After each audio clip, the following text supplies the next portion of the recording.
Comenzar hoy. Primero, continuando con el tema de ya enfermedades del sistema renal, enfermedades urinarias. Pero antes de comenzar,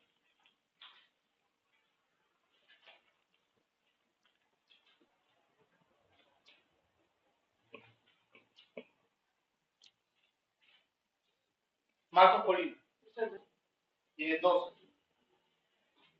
Valeria Espinosa. Bueno, le dicen que tiene 16, no lo voy a repetir. Angeli Espinosa, 14. Miguel, 17.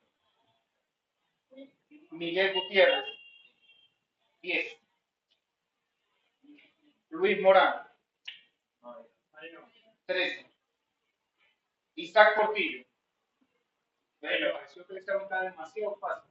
Tiene 08. Noel Rojas, 14. Mariani, 15. Y Andrea Villalobos, 12.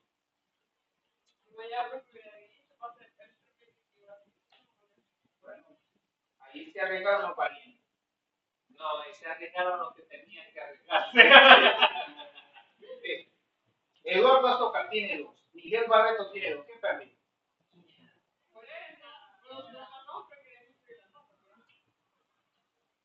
Aquí se arriesgó uno de 6.5, uno de 7.8, Andrea Villalobos. ¿Qué perdía José Montiel? Eduardo, mira, este tiene 1. Bueno, Marco, tiene 2. Te ganó. 11 puntos por arriba. Bueno, esas son las notas.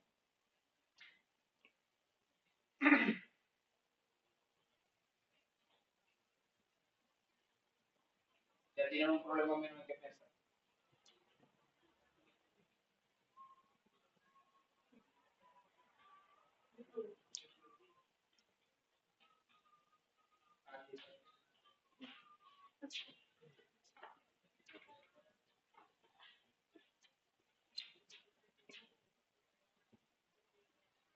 Demasiado fácil para hacer.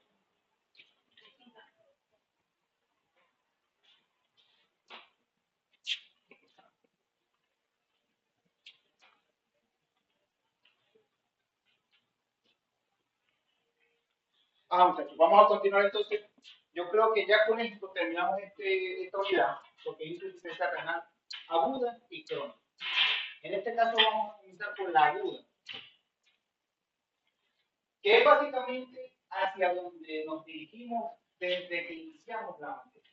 Todo va en relación a la pérdida de la función del parénquima renal. Cuando hay la destrucción y la cicatrización de los glomérulos y ellos pierden su tasa de filtración glomerular. Que todo primero avanza desde un proceso inflamatorio infiltrativo, que es lo que hablamos de una insuficiencia renal aguda, a medida de que van sufriendo lesiones, van sufriendo presiones, van pasando al metabolismo anaeróbico, van generando radicales libres, se va deteriorando este glomérulo y se van atrofiando las células y después evolucionan a una insuficiencia renal crónica. Pero nos vamos a enfocar en el proceso inflamatorio. ¿En qué se basa? Puede ser definida como una disminución abrupta y sostenida de la tasa de filtración glomerular. Sin necesidad de hablar de filtrado, sin necesidad de hablar de perfusión. Ya con el hecho de disminuir la tasa de filtración glomerular o perder su función que se basa en el ultrafiltrado de la sangre, ya lo definimos como una insuficiencia renal, porque es donde entra el principal problema, la incapacidad de eliminar los detritos del cuerpo. La acumulación de estos detritos hace que se acumulen estas proteínas, la creatinina, que tiende a ser tóxica, y es lo que vamos a definir como azoemia. Este rápido deterioro implica una serie de anormalidades resultados de la pérdida de la función reguladora hídrica, electrolítica y ácido básica del riñón. no es capaz de excretar potasio, entonces hay una hiperpotasemia. O simplemente se acumula sodio en hipernatremia, excreta exceso de sodio en hipocloremia. No excreta o excreta además el bicarbonato y hay una acidosis. Por eso es que se llama acidosis metabólica y acidosis renal. Así como de su imposibilidad para eliminar los productos de desecho del metabolismo, el BUM.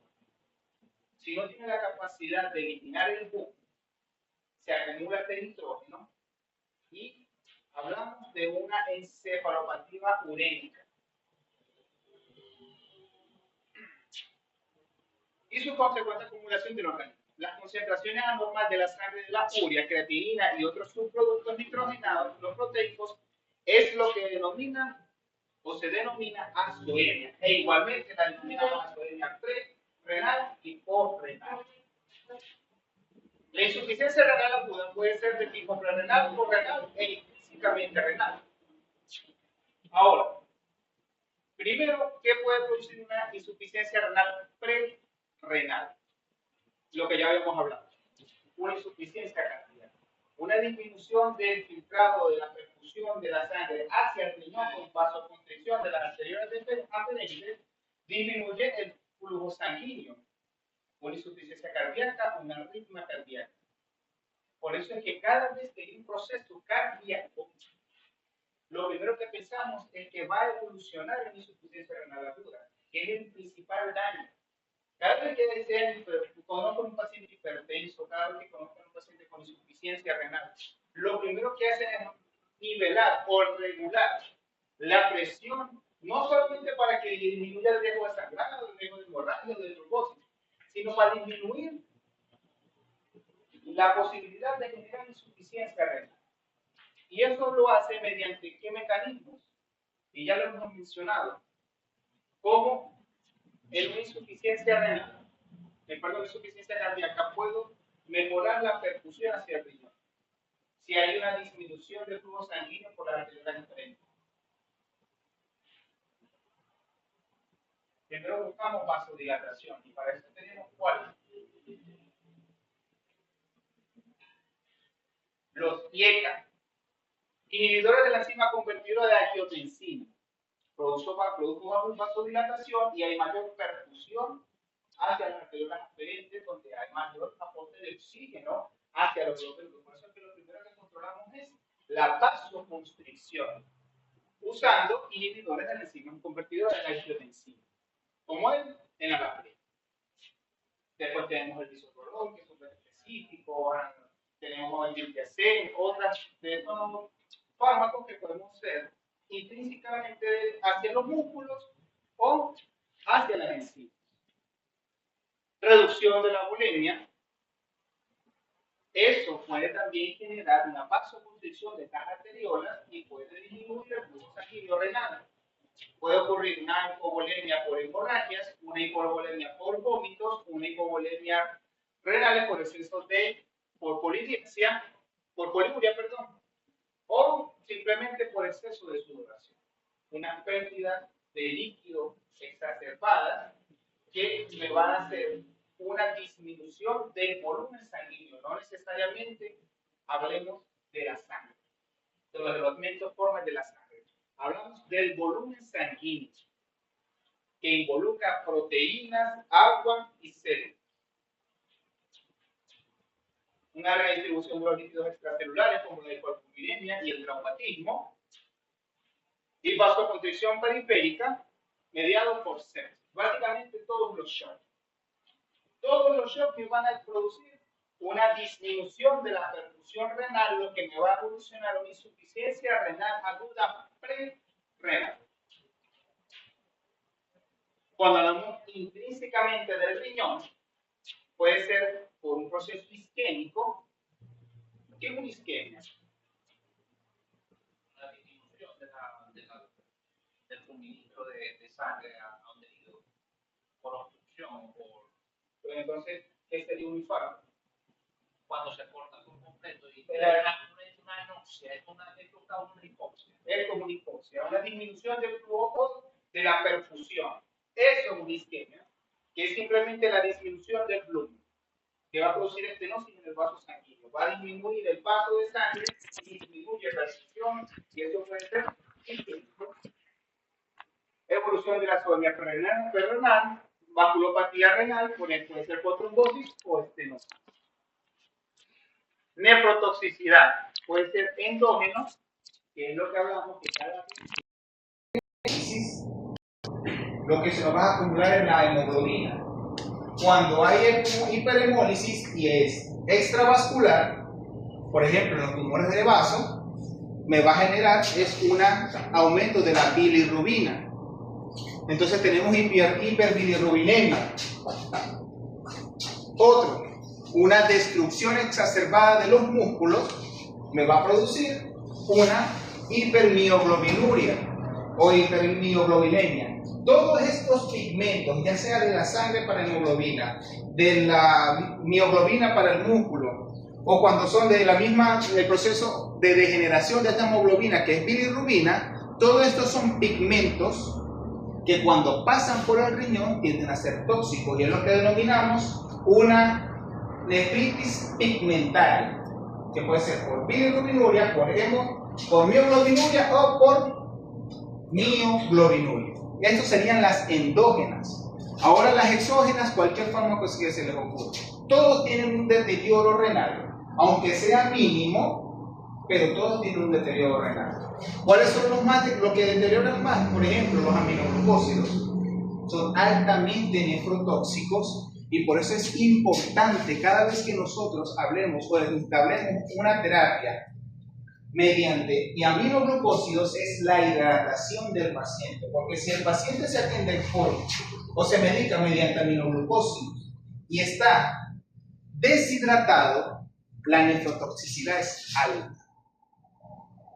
Todo lo que le toque, todo aminoglucósido que le toque por vía sistémica, cuando llega al riñón en un paciente deshidratado, lo evolucionamos inmediatamente en una insuficiencia renal aguda. El riñón empieza a inflamarse, empieza a disminuir su tasa de filtración de glomerular, más hasta evolucionar una insuficiencia renal crónica. Nefropatías primarias, propiamente una pielonefritis. Las pielonefritis pueden ser descendentes o ascendentes. Cuando hablamos de una nefritis una pielonefritis descendente, una nefropatía descendente, hablamos de los procesos sépticos, cuando las bacterias o la endotoxemia viaja por todo el torrente sanguíneo y llega hasta el riñón, hasta generar un proceso inflamatorio directamente sobre los vasos sanguíneos. Pero ¿dónde puede estar el foco de infección? En peritoneo, en pleura, endocarditis, en pulmón.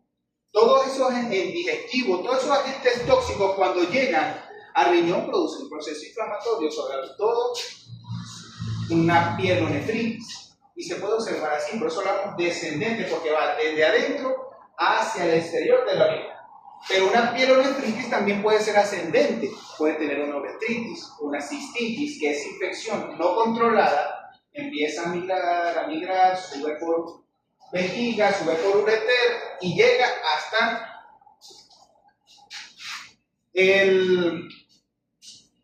la pelvis renal y producir una pielonefritis ascendente. Por eso se diagnostica una pielonefritis descendente y una pielonefritis ascendente.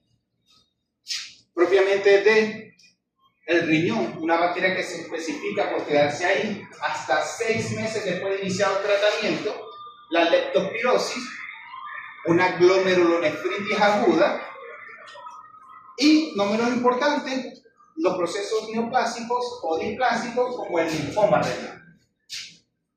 Enfermedades sistémicas con manifestaciones renales. Aquí tenemos la pancreatitis, que ya lo mencionamos. Que recuerden que la pancreatitis, el resultado es que todas estas lipasas, proteasas, amilasas pasan al torrente sanguíneo, empiezan a consumirse todo lo que tenga a su alrededor, todo lo que tenga proteínas, lípidos y carbohidratos, lo empieza a degenerar. Entre esos está el riñón y los vasos sanguíneos. Y va a generar una insuficiencia renal aguda. Por eso desde que inicié la materia, todo se engloba en el daño que puede generar el riñón. Babesiosis, enfermedades por riqueza, la leishmaniosis, endocarditis bacteriana, sepsis, coagulación intravascular diseminada, hipertensión maligna, peritonitis infecciosa felina y síndrome hepatorrenal. Profe, la diabetes entra aquí. Sí, por supuesto. Entra entre las toxinas endógenas. Pero en este punto la diabetes, recuerden que se basa en la hiperglicemia. La hiperglicemia es, por supuesto, como su nombre dice, un aumento del volumen de glucosa en sangre. El detalle está que el riñón tiene una capacidad de filtración prepandrial hasta 190 miligramos por decilitro. O sea, en ayuno. Si el individuo en este punto excede los 190 miligramos por decilitro, esto me va a generar una glucosuria por encima de este valor. Cuando ustedes vean una orina y le hacen una tira reactiva y tiene una cruz de glucosa, a nivel de sangre tiene por encima de 190 miligramos por decilitro. Ahora, tiene dos cruces. Esto tiene que estar por 300. Tiene tres cruces. Casi que es un coma diabético. 500. Porque tienen tanta glucosa en sangre que cuando pasa por el riñón elimina toda esa glucosa. Y el problema es que la glucosa me hace al riñón hipertónico. Un riñón hipertónico, y entonces la hipertonicidad me produce disminución del filtrado, me produce concentración, me produce disminución de la perfusión y me evoluciona a insuficiencia renal. Ese es el problema de la diabetes, y porque la diabetes produce una insuficiencia renal aguda. Todas las enfermedades en general me van a atacar el riñón. Por eso es que en pacientes geriátricos lo más común es observar insuficiencias renales. Es lo que normalmente ustedes van a tratar. Ustedes tienen un paciente por encima de 8 años de edad, quien no le conoce del historial, lo primero que ustedes le deberían hacer es un protocolo de hematología, uranálisis y química sanguínea. La hematología, si no tiene alguna alteración, una enfermedad, si tiene anemia, que sea una anemia de tipo regenerativa. Un uroanálisis para ver la tasa de filtración glomerular, que no haya glucosa, que no haya proteínas. Ya el hecho de que hay una proteína, aunque sea trazas, significa que el riñón está inflamado. Porque las proteínas no deben estar en orina. Cualquier proteína que pase a nivel de glomérulo, por muy pequeña que sea, tiene que ser absorbida inmediatamente en el túbulo contorneado proximal. Si no se absorbe en el túbulo contorneado proximal, entonces ahí hay una falla. Igual que la glucosa, ¿cierto? La glucosa también se reabsorbe. Tiene que reabsorberse.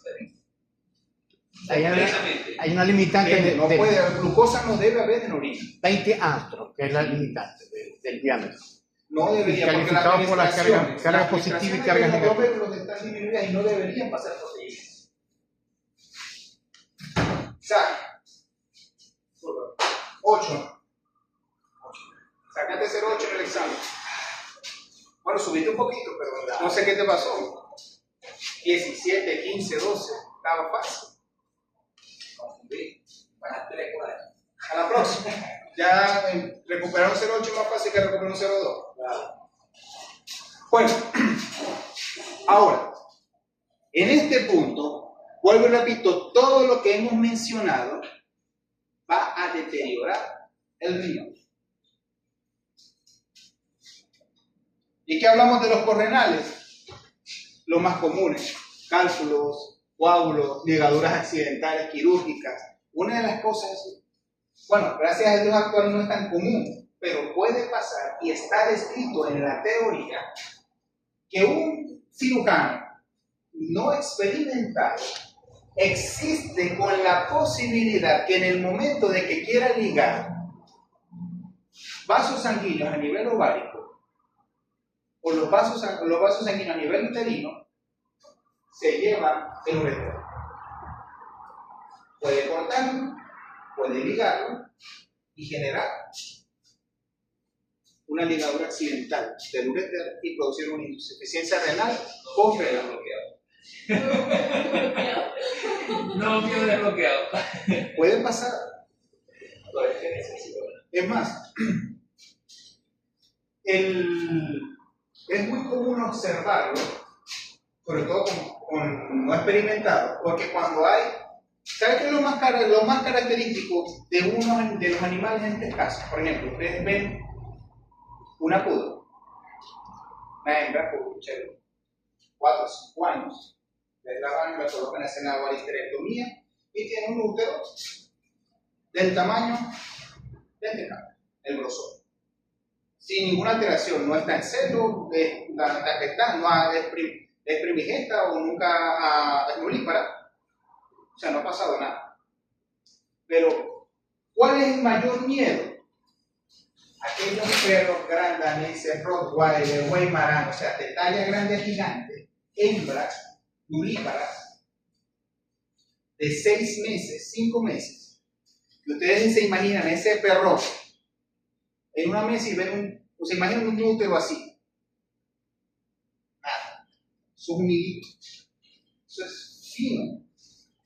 Es más pequeño que incluso la de un cubo. Y es normal conseguirlo así. Y confundirlo con un ureter aún es más normal. Porque es extremadamente fino.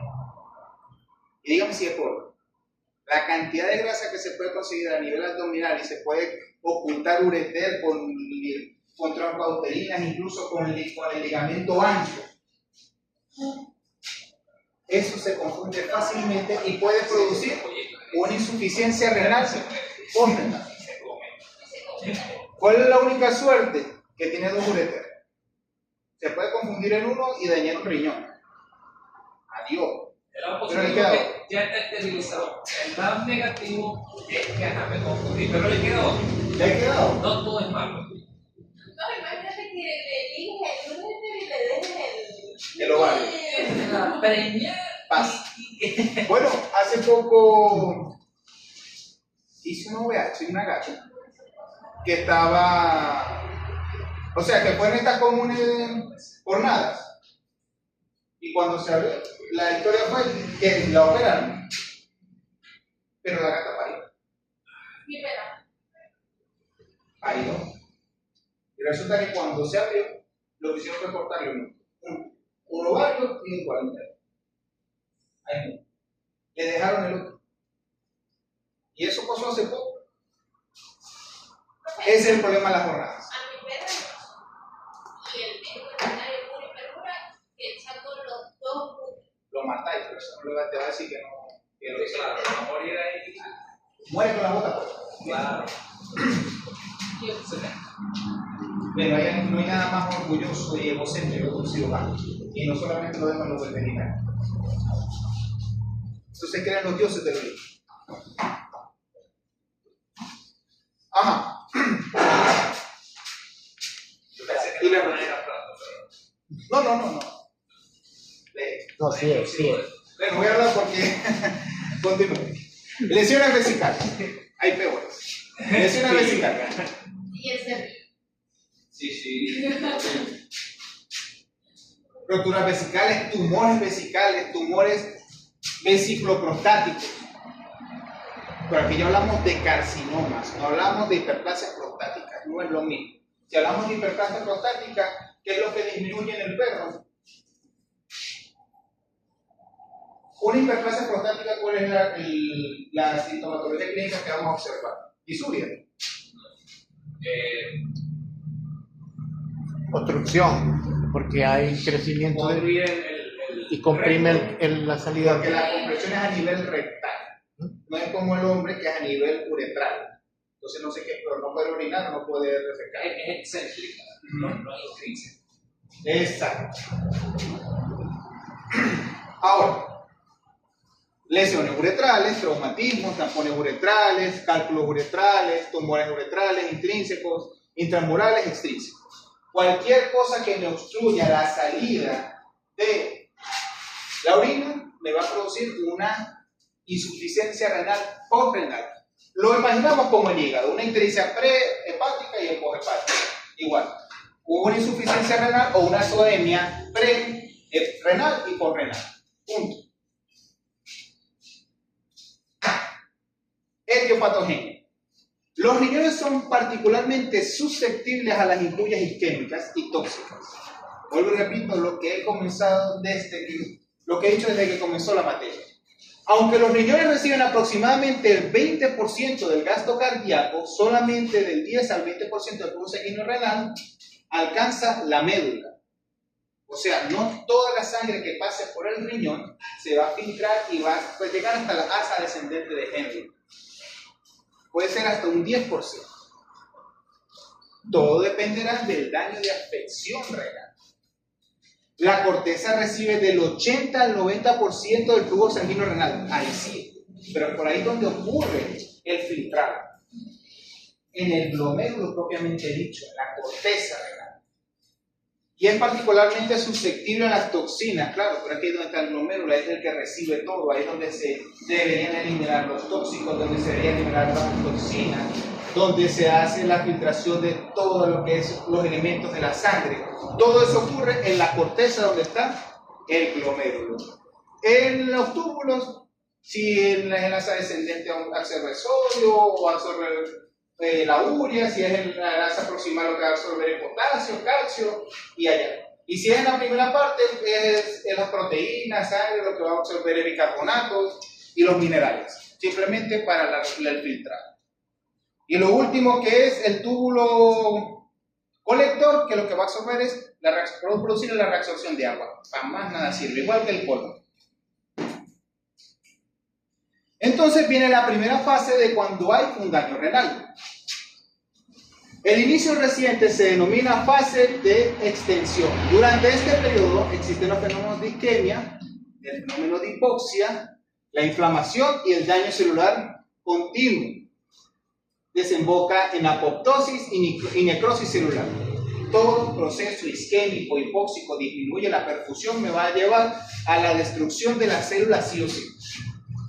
Sea poco, sea grave, sea agudo, o sea persistente, que lo lleva a la crónica, pero todo me va a llevar a una necrosis celular y apoptosis. Por eso vuelvo y repito, pacientes de 8 años en adelante debería hacer su chequeo de química sanguínea, hematología y uroanálisis para ver cómo está la tasa de filtración glomerular. Porque eso es lo que me va a definir qué tan dañado está el riñón. Saber el porcentaje de creatinina y el porcentaje de urea, para ver si es activa o no. Porque resulta que cuando ya lleguemos al diagnóstico, al diagnóstico de la enfermedad, pero lo voy a dejar acá, la creatinina, que ya habíamos hablado de ella, aumenta cuando hay un 60 a 70% de daño renal.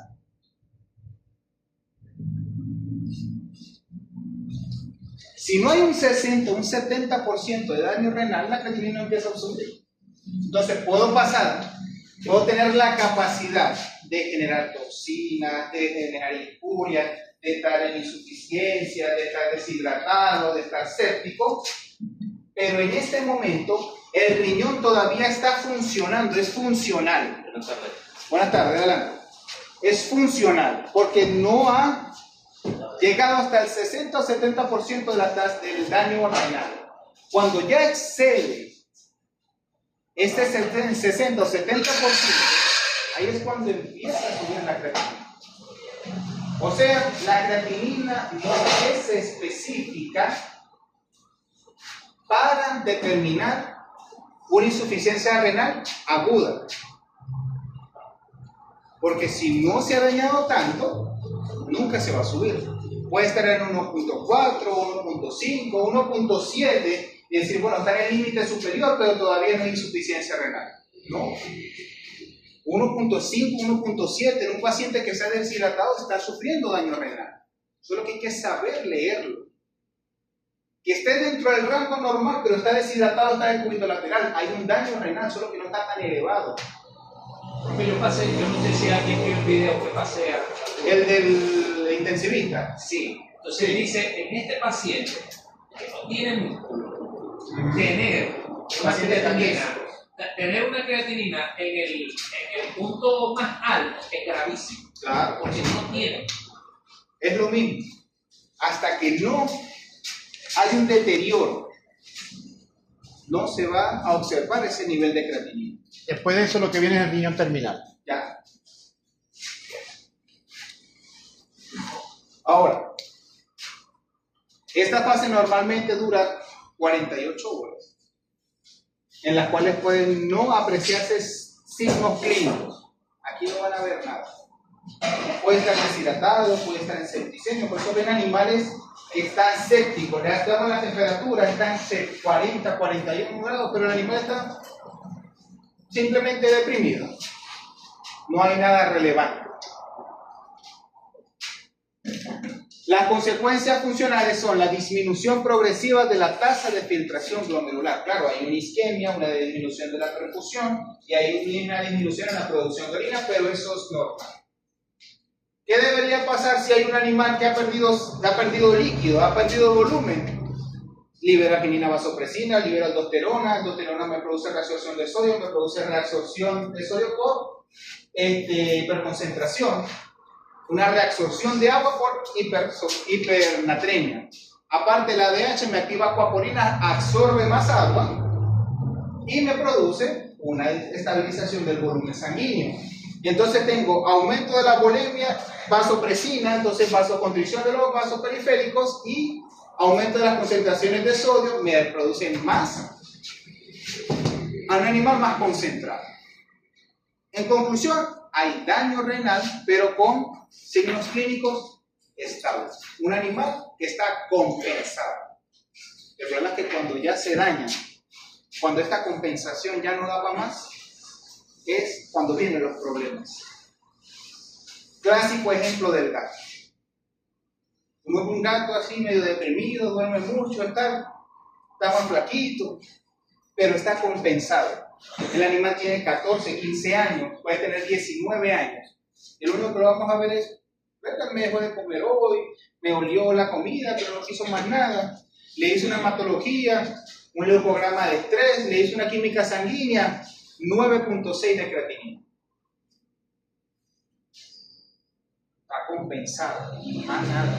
Porque si un riñón se daña, el otro se hipertrofia. Y cuando hablamos del 60 al 70% del daño renal, no hablamos de uno, hablamos de los dos. Porque eso es normal en el cuerpo. El cuerpo responde a esta pérdida de la tasa de filtración, a esta pérdida de la perfusión para estabilizar. Un mecanismo homeostático. Esto es normal. Perder la capacidad de concentración de la orina, que ahí viene un punto importante cuando ya lleguemos a la insuficiencia renal crónica. Pierde la capacidad, pero no la totalidad. Aquí disminuye la tasa de filtración glomerular. Si disminuye la tasa de filtración glomerular, lo que va a hacer es una disminución en la producción de orina, pero no es que entra en anuria. Entonces, esta orina que se va a producir, la poquita que queda, va a estar muy concentrada.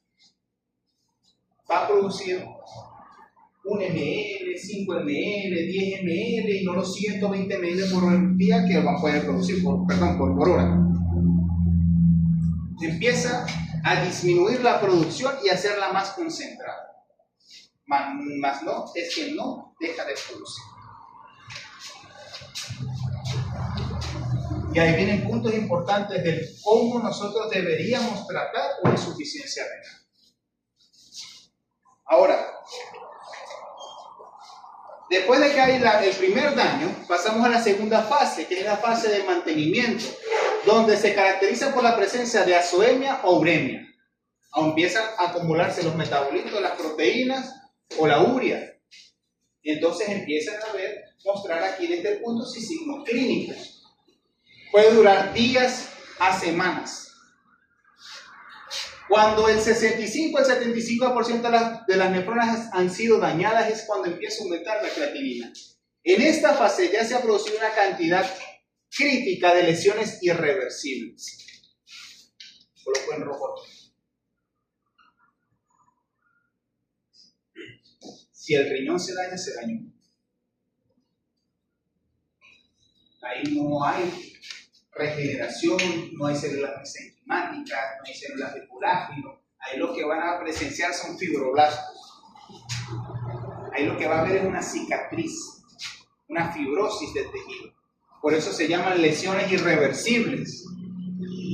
Puede que sea por fármacos, puede que sea por toxinas, puede que sea por bacterias, por lo que sea. Se murió. El endotelio vascular del glomérulo se muere. Y punto, no se regenera, se transforma, sufre una metaplasia de endotelio a tejido fibroblástico, fibroso. Y es importante tener en cuenta que el hecho de eliminar los factores desencadenantes no alterará la lesión, ya que existe ni la velocidad de recuperación. O sea, ya se dañó, no lo va a regenerar. La hipoxia tisular ocasionada por la hipoperfusión renal origina unas alteraciones en el epitelio de los túbulos renales, en las células musculares lisas de los vasos y en las células endoteliales. Y estas lesiones se acentúan durante un periodo de perfusión renal. El aumento de los iones de calcio en el citosol y las mitocondrias como consecuencia de la hipoxia, o sea, la injuria por reperfusión. El animal, las células entran en hipoxia, pasan el metabolismo anaeróbico, elevan las concentraciones de xantinoxidasa, que cuando entra la perfusión de oxígeno, se mezclan con radicales libres y pasan a la producción de hidróxido, de peróxido y de oxígeno libre. Radicales libres que van a deteriorar más ese riñón. Por eso es que lo primero que tenemos que tener en cualquier lesión del epitelio renal es mejorar la perfusión. En cualquier tejido. Por eso es que cada vez que hay un animal que llega a la consulta con una enfermedad X o Y, ya sea porque le quieren sacar los cobres o porque de verdad lo quieren tratar, hidrátenlo. No que tu vómito, dos vómitos, una vía hidrata. Porque lo que buscamos es disminuir el daño. Porque ese animal que tuvo 1, 2 o 10 vómitos está en hipovolemia, está en hipocloremia, está en hiponatremia. Hidrátenlo. Y es mejor porque le sacamos el precio de la vía, le sacamos el programa de fitoterapia, entonces ya iban $40, dependiendo de la clínica también. Pero solamente sin consulta, sin hematología, ya van $40 solamente con fluidoterapia y vía. Véanlo por el lado del capitalismo salvaje, como decía Chávez, o vean al lado porque conocen la fisiopatología de la enfermedad y del deterioro renal. Hidraten el animal. Podrían en muchas marchas de serias alteraciones bioquímicas que reducirán el pH intracelular y generarían radicales libres de oxígeno, que ya lo mencionamos, dando lugar a las lesiones antes citadas. La disociación entre el flujo sanguíneo renal y la tasa de filtración glomerular se caracteriza por una disminución importante de la presión hidráulica de la filtración. Si disminuyo la perfusión a nivel de la arteriola aferente, por supuesto disminuyo el flujo sanguíneo renal, disminuyo por consecuencia la tasa de filtración glomerular. Va a haber menos perfusión renal y va a haber hipoproducción de orina, que se asocia a vasoconstricción persistente de las arteriolas glomerulares aferentes, acompañado o no de una vasodilatación de la arteriola glomerular eferente. Disminución de la permeabilidad de la membrana glomerular. A cualquier nivel de la presión hidrostática capilar, la cantidad de filtrado formado es proporcional al coeficiente de ultrafiltración. Esto es una fórmula que se lo debieron enseñar en fisiología en teoría. Pero bueno, yo creo que eso ya ni lo dan. De la membrana glomerular. Las alteraciones de la membrana causan una isquemia o por nefrotoxinas pueden provocar una importante reducción del dicho coeficiente y por consiguiente también una disminución de la tasa de filtración glomerular. Estos mecanismos no son excluyentes entre sí y es posible que varios de ellos actúen simultáneamente. En esta etapa, el mantenimiento del animal puede presentar oligouria. O sea, ya la última fase, ya hay un daño celular, ya hay un daño glomerular, donde el riñón, por compensación, vamos a colocar aquí, tengo este riñón atrofiado.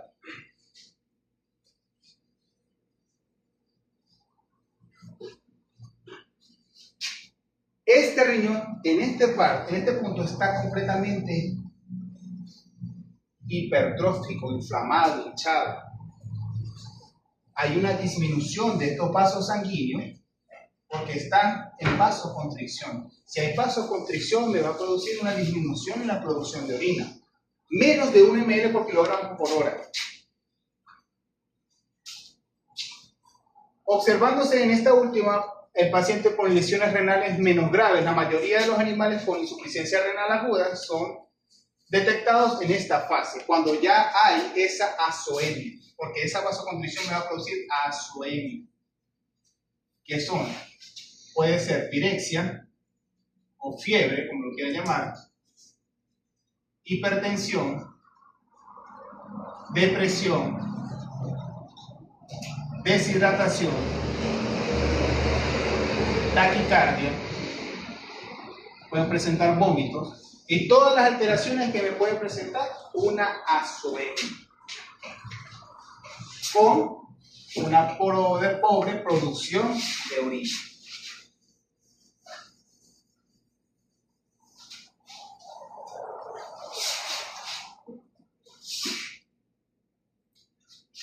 Porque ya en lo último, si nosotros no estabilizamos a este paciente, no controlamos su volumen sanguíneo, a medida de que se van deteriorando por esta injuria, por reperfusión, por presentar radicales libres, por hipoxia, por todo, el tercer y el último estadio de la fase de recuperación o de resolución, en el que el animal puede evolucionar hacia una resolución y estabilizar al paciente.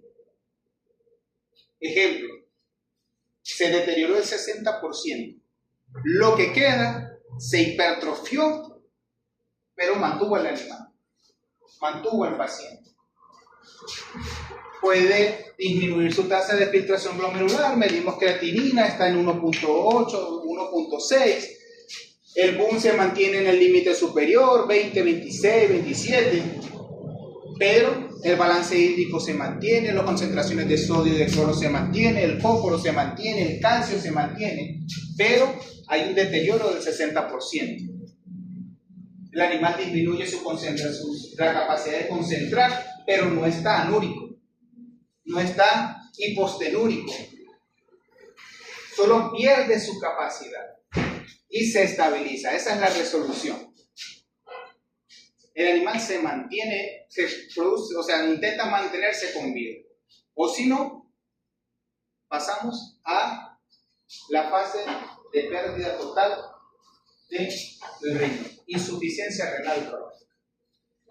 Las lesiones tubulares pueden reparar siempre que las membranas basales tubulares sean intactas y existan suficientes células epiteliales viables. Aunque no se forman nuevos glomérulos, las nefronas que permanecen se hipertrofian, compensando la pérdida de la filtración glomerular y de la capacidad de concentración de orina. Aunque nunca hasta la normalidad, pero sí suficiente para disminuir la uremia y la creatinina hasta los valores normales. Esta etapa se prolonga durante varios meses y suele mantener una orina isostenúrica. O sea, el riñón se dañó. La capacidad de filtración y concentración se mantuvo, pero nunca va a hiperconcentrar. O sea, un animal, que este animal, cuando ya lleguemos a este punto, se deshidrate, tenga una pérdida de líquidos, tenga una deshidratación del 8, del 10%, va a tener hidratado 1020, sobrehidratado 1020 de gravedad específica en la orina y deshidratado 1020 de gravedad específica en la orina. En las tres fases va a estar en la misma gravedad específica, o sea, eso es isostenúrico. isostenurias que mantienen la misma gravedad específica en diferentes tomas, ya sea en 3 tomas normales, en una toma deshidratada, concentrada o sobrehidratada, pero siempre va a tener la misma gravedad específica.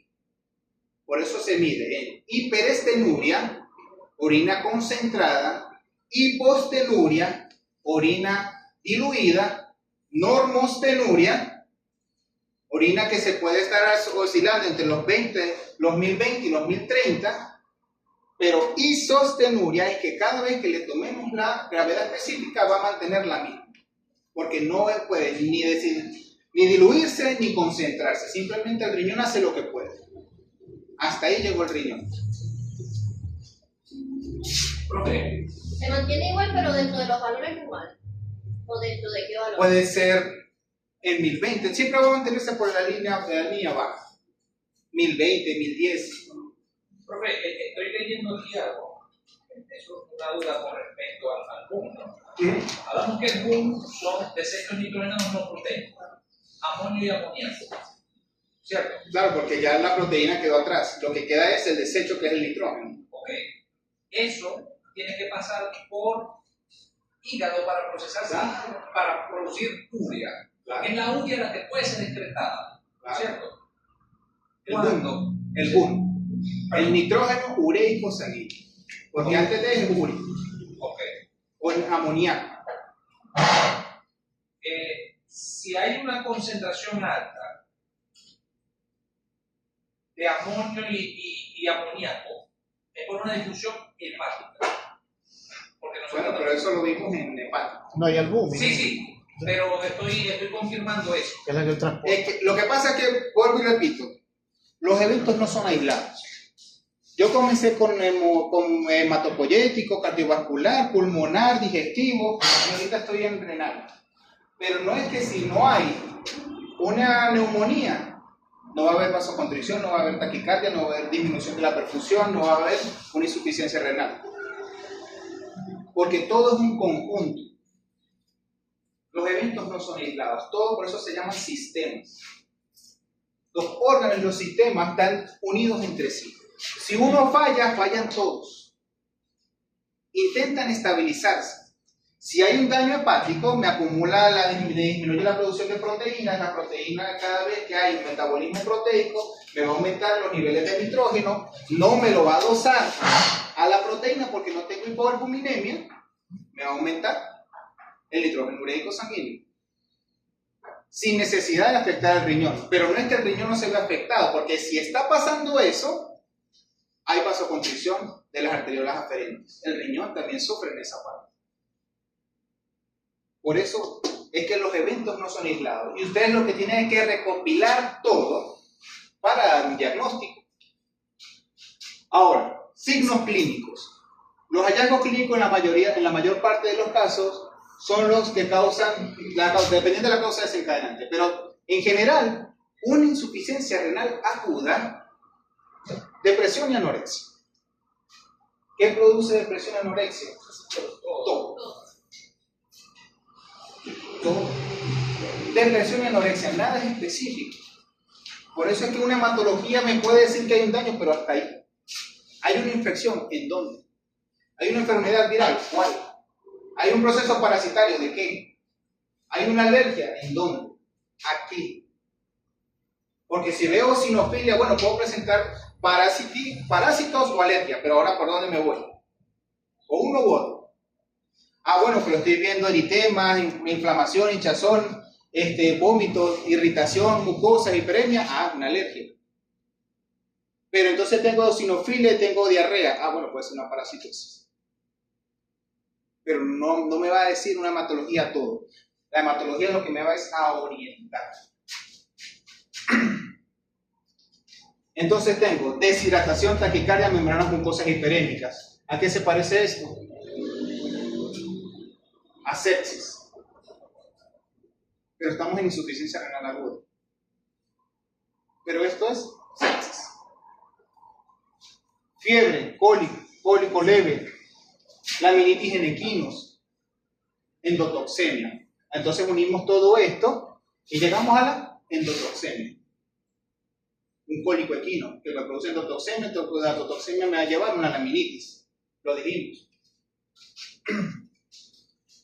Olor acidótico o urémico al respirar. Esto sí es característico. Ustedes ven un paciente deshidratado, anoréxico, con depresión, y uno se acostumbra a ver al animal y uno se acerca, sí se puede, porque hay unos animales que son agresivos, pero se puede olerle alrededor de la boca, o si puede, abre la boca y la huele, y si huele al baño sin orinar, al baño sin limpiar, al amoníaco propiamente dicho, porque así es el amoníaco, es que es lo característico.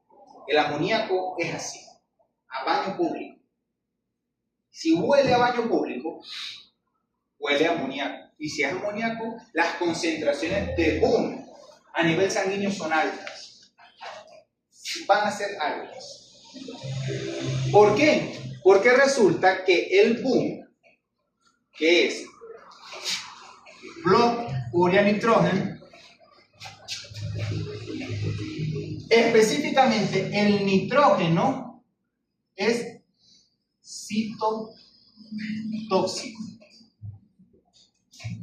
pero está en sangre, continúa en sangre. Entonces me va a afectar este agente citotóxico a las células que son mayormente irrigadas. No va a ser en piel. ¿Cuáles son las que son mayormente irrigadas? Las mucosas. Por eso es que las mucosas, cuando ustedes ven o quieren medir si el animal está anémico o no, ustedes levantan la mucosa, ¿está rosada? No, sí. Bajan el párpado, ¿está rosado? No, sí. Abren vulva, ¿está rosado? No, sí. Desenfundan pene, ¿están rosados? No, o sí. Mucosa.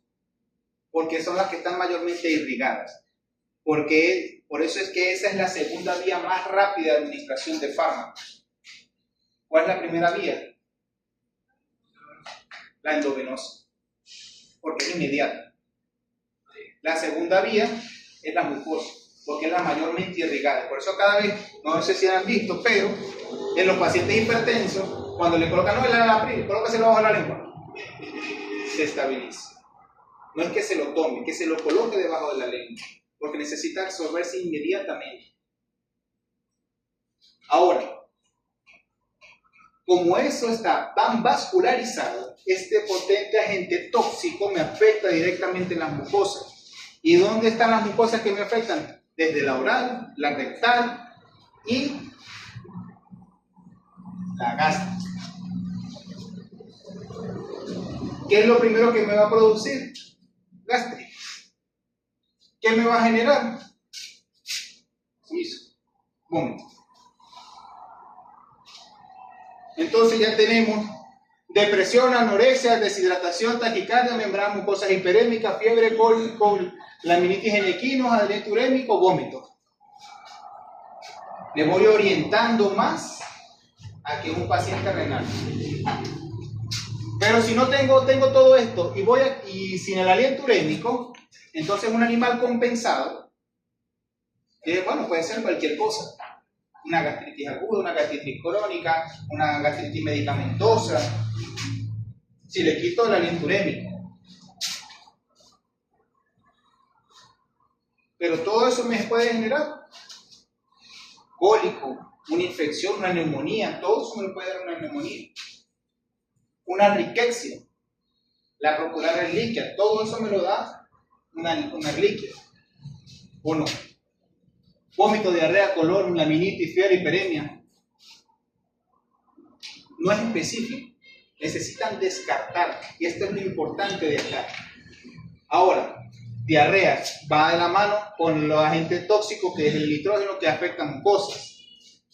Con o sin melena. A medida de que va generando esa gastritis crónica, a medida de que va generando la pérdida del epitelio y expone o no los vasos sanguíneos de la mucosa gástrica o intestinal. Si es melena, ¿dónde está la afección? O en intestino delgado. Y si es hematoquexia, en colon. Ahí diferenciamos dónde está el daño. Si es hematoquexia, es sangre entera. Ese es rojo. Pero si es melena, está más arriba, donde están los procesos digestivos, donde está el deterioro y la digestión del bolo alimenticio. Evidencia otras disfunciones orgánicas donde hay. Si hay citotoxicidad de mucosas, también la sangre se ve alterada. Hay lesiones, hay hiperhemólisis, hay ictericia. Hay pérdida del endotelio, hay deterioro vascular, hay petequias y esquimosis. ¿Pero qué tienen? 350.000 plaquetas. ¿Pero por qué? Y tengo petequias y esquimosis.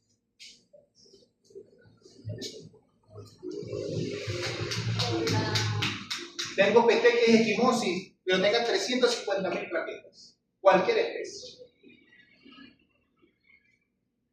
Y tengo toda esta sintomatología.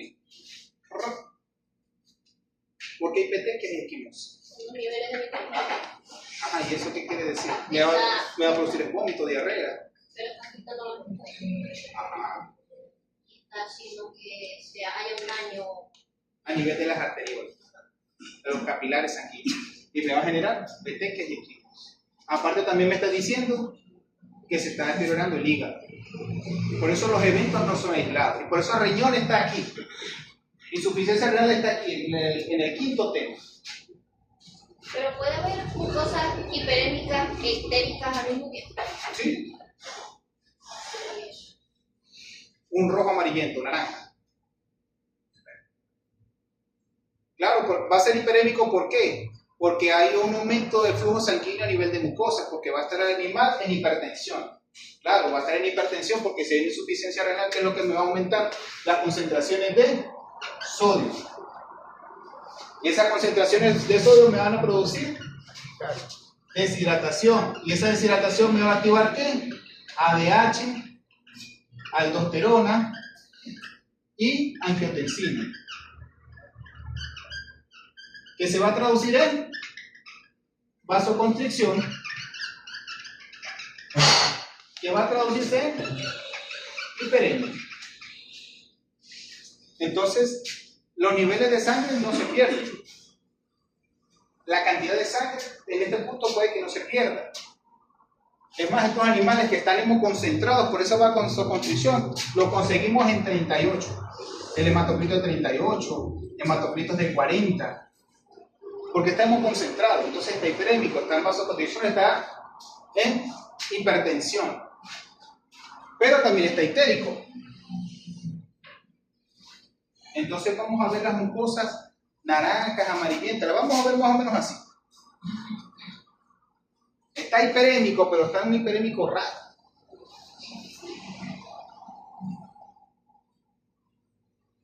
Ustedes lo ven así, está rojo, pero está como raro. Y van a empezar así. Porque ustedes empiezan o se acostumbran a ver una normalidad. Bueno, tienen que acostumbrarse a ver una normalidad. Tienen que acostumbrarse a explorar. Para que de tanto que exploren lo normal, cada vez que vean así, está hiperémico, pero está como raro, está como amarillo. Y eso pasa con el tiempo. Ahora, si hay hipoperfusión, si hay una disminución de la tasa de filtración glomerular, va a estar oligoúrico, anúrico o poliúrico dependiendo del grado. Cuando está poliúrico, está compensado, está sobrehidratado, todo depende del grado. Si está anúrico, el riñón está básicamente paralizado. O si está oligoúrico, que es lo más normal, aquí es donde nosotros podemos evaluar la tasa de filtración, o sea, la producción de orina es poca. Y aquí es donde nosotros tenemos que hidratar. ¿Hace cuánto hizo la última micción o hace cuánto orinó el paciente? No lo he visto orinar desde ayer. Vamos a hidratar. ¿Orinó? Perfecto. Respiren. No orinó, ya le pasaron 500 ml. Ustedes preocúpense. Porque entonces el animal está en anuria. Y anuria es coronita. La palpación transrectal de los equinos puede indicar un riñón izquierdo aumentado de tamaño. Beneficio del equino. se ve inflamado. Y lo completamos con todo este deterioro. En la exploración física nos encontramos en general con un animal en buen estado corporal. No hay alteraciones. Y de pelaje. Podremos observar grados variables de deshidratación. Puede estar hipotérmico, depende o no si hay una pérdida de la volemia. Hay inyección escleral, pero claro, este animal está en hipernatremia, hiperaldosteronemia, hiperproducción de arginina vasopresina. Ulceraciones en cavidad oral, citotoxicidad dependiendo de PUM, mucosas, necrosis lingual, halitosis urémica, petecas y esquimosis, taquipnea, bradicardia. Los riñones pueden estar aumentados de tamaño, dolorosos a la palpación. ¿Y qué vamos a ver en estos pacientes? Unas mucosas así.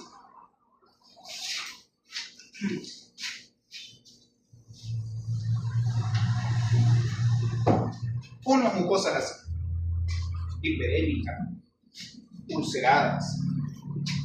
Y entonces nosotros vemos a este paciente, 9, 10 años, ¿no? Lo que necesita es una limpieza dental, hacen el aliento amoníaco puro. Esto es, no porque él tiene una enfermedad periodontal, sino porque esto lo deterioró el nitrógeno ureico, la citotoxina. Y se observan todas estas úlceras, no solo gingival, sino también a nivel de los carrillos. Y a medida de que va avanzando esta citotoxicidad celular, produce necrosis incluso de la lengua. Todo esto está blanco, está muerto. Todo esto es tejido necrótico.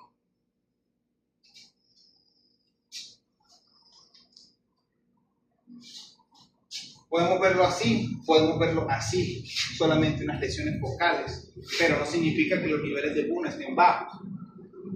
Podemos ver las lesiones a nivel lingual, como zonas eritematosas, rojas, enrojecidas. El animal va a estar deprimido y el animal puede que esté en cualquiera de estas fases, dependiendo del deterioro renal. Si es algo crónico, donde el animal está en un balance energético negativo, ya está caquéxico, está botando sus reservas y puede deteriorar músculo y puedo observar una orina marina. Pero entonces sería una rhabdomiólisis, una fase muy avanzada del deterioro renal. Pero el animal está en insuficiencia renal aguda, está en oligouria y lo que estamos observando es una orina concentrada. Una orina amarilla, intensa, con un olor fuerte. O el animal ya está en resolución y está simplemente pierde su capacidad de concentración y vemos una orina básicamente clara, a pesar de que su nivel o su estado de deshidratación está en 8, 10. Todo dependerá del daño renal. Y por eso es importante poder observar, medir la gravedad específica y poder observar, dependiendo de la clínica del paciente, cómo está la orina.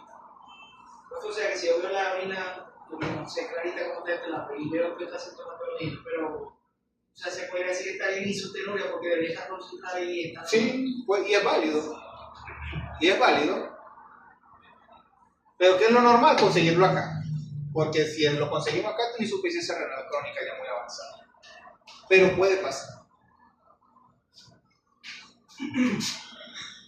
Ahora vamos con el punto importante, el diagnóstico.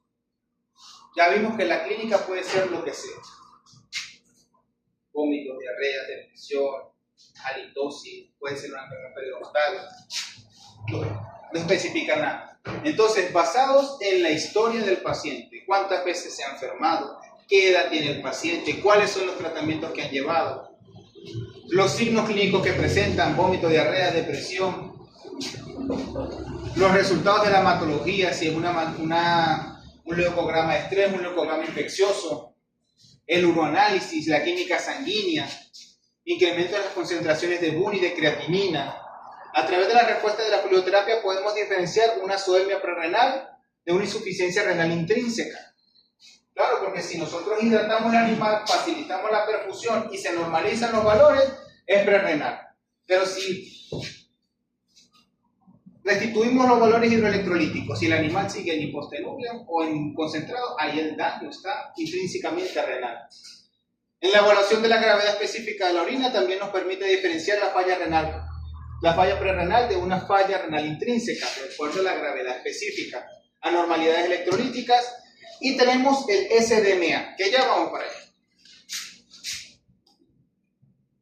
Ahora, primero el hemograma. Con una hematología puede revelar un incremento del hematocrito si hay deshidratación y hay vasoconstricción debido a la deshidratación, o una anemia si la insuficiencia renal está asociada a fenómenos de hemorragia gastrointestinal. Claro, tenemos un paciente con depresión, vómito, diarrea, y aparte de esa diarrea tiene melena. A menudo también habrá leucocitosis debido a la inflamación, infección o estrés. O sea, leucocitosis con neutrofilia madura. No hay un signo de infección propiamente dicho. Tengo 70-80% de neutrófilos, pero las bandas están en 1-2%, máximo en 3%. Pero aún así no hay una evidencia específica de que hay una infección que me esté generando todo esto. Pero aquí viene un punto importante. Dependiendo de la pérdida del hematocrito y la fase de inflamación y de estrés, porque igualmente la inflamación y el estrés me va a producir los glucocorticoides, me va a producir interleuquina 1, 6 y 8, que me va a inhibir la eritropoyesis. Pero en insuficiencia renal aguda, la anemia puede ser regenerativa o no regenerativa. La insuficiencia puede ser regenerativa o no regenerativa. Si se especifica no regenerativa es porque hay una inhibición de la eritropoyesis. Pero normalmente si tengo una anemia muy marcada, en una insuficiencia renal aguda va a ser regenerativa. La médula ósea va a responder porque el riñón está inflamado, pero no paralizado. O sea, sigue produciendo eritropoyetina. Sigue produciendo eritropoyetina, o sea, va a haber respuesta de médula ósea. Punto importante en la diferenciación de la insuficiencia renal. Las insuficiencias renales agudas pueden verse regenerativas. ¿Cómo lo descarto? Si no lo veo algo significativo en la hematología, le envío a hacer un IPR, y el IPR me aumenta por encima del 3%, es regenerativo. Pero aquí se ve regenerativo. En insuficiencia renal crónica no. Siempre es no regenerativo. No vamos a ver regeneración porque el riñón está completamente paralizado y los aparatos yuxtaglomerulares está bloqueado, por eso no hay producción de eritropoyetina. Insuficiencia renal crónica es siempre no regenerativa. Insuficiencia renal aguda es regenerativa y no regenerativa. Eso por parte de la hematología. Un leucograma de estrés o un leucograma inflamatorio. Hasta ahí llegamos. Puede estar hemoconcentrado o no. Puede ser hemoconcentración por pérdidas gastrointestinales o no.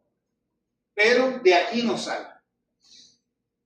¿Con una hematología me puedo diagnosticar una insuficiencia renal aguda? No. Solamente estoy en un leucograma de estrés y punto. Ahora, una bioquímica. Revelará la presencia de azoemia, tanto la creatinina como el nitrógeno ureico en sangre. Aumenta la proporción directa de la gravedad del daño renal intrínseco, y la disminución de la tasa de filtración. Son hallazgos comunes de la hiperfosfatemia, hipocalcemia, hipermagnesemia, hiperpotasemia y el aumento del anión GAP. Yo dije que no le iba a dar más anión GAP porque nunca me lo entienden. Porque es una tabla bioquímica específica que mide las concentraciones de cloro y sodio en relación a las de potasio y proteínas para medir la capacidad de anión GAP. Así que, anión GAP también lo puede ver alterado y lo voy a dejar ahí. ¿Qué pasa? Cada vez que nosotros queramos medir, vamos a pasar por acá.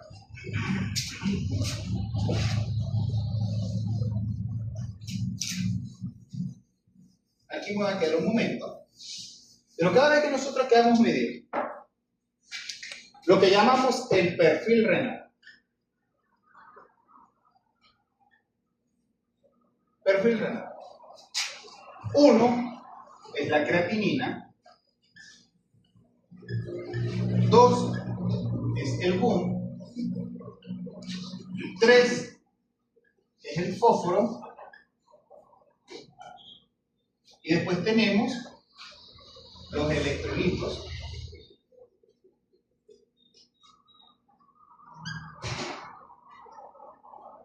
Y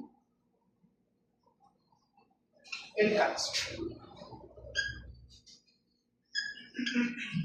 Y el calcio.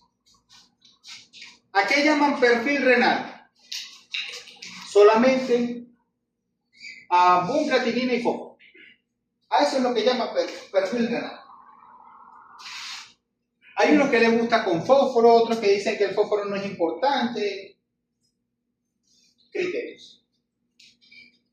¿Qué pasa? Así, el mismo ejercicio como lo hicimos en hepática. Puede haber altas concentraciones de BUN con creatinina normal. Puede haber altas concentraciones de creatinina con BUN normal. Pueden verse los dos elevados. Sí. Y el fósforo estar normal. ¿Cómo pueden verse? Los 3 elevados. Todo dependerá de cuál sea el caso. Y recordando qué es cada quien. Primero, ¿qué es la creatinina? Que ya la habíamos mencionado. La creatinina no es nada más que un subproducto del metabolismo muscular, que comienza como creatina, que es lo que se toma para suplementar y dar energía. La única función que tiene la creatina, dar energía, porque se une al fósforo, que ya lo mencionamos, el fósforo forma fosfatidilcreatina, que le aporta el fósforo cada vez que se desdobla el ATP, se pasa a ADP, el músculo pasa a fatiga muscular, aquí actúa la creatina y la creatina lo que va a hacer es, a ese ADP le suma ese ATP, ese fósforo, y lo vuelve a transformar en ATP, le da más energía y rinde más. Función de la creatina. Pero una vez que se libera este fósforo de la fosfatidilcreatina, esto se transforma en creatinina. ¿Y a dónde me va a llevar la creatinina? Al desecho. Entonces, suplementaciones con creatina me va a elevar la creatina y el BUN me lo va a mantener normal. El fósforo va a estar normal. ¿Qué otra condición me puede elevar la creatina? La creatinina, sin que sea perteneciente al metabolismo proteico. El ejercicio. La deshidratación.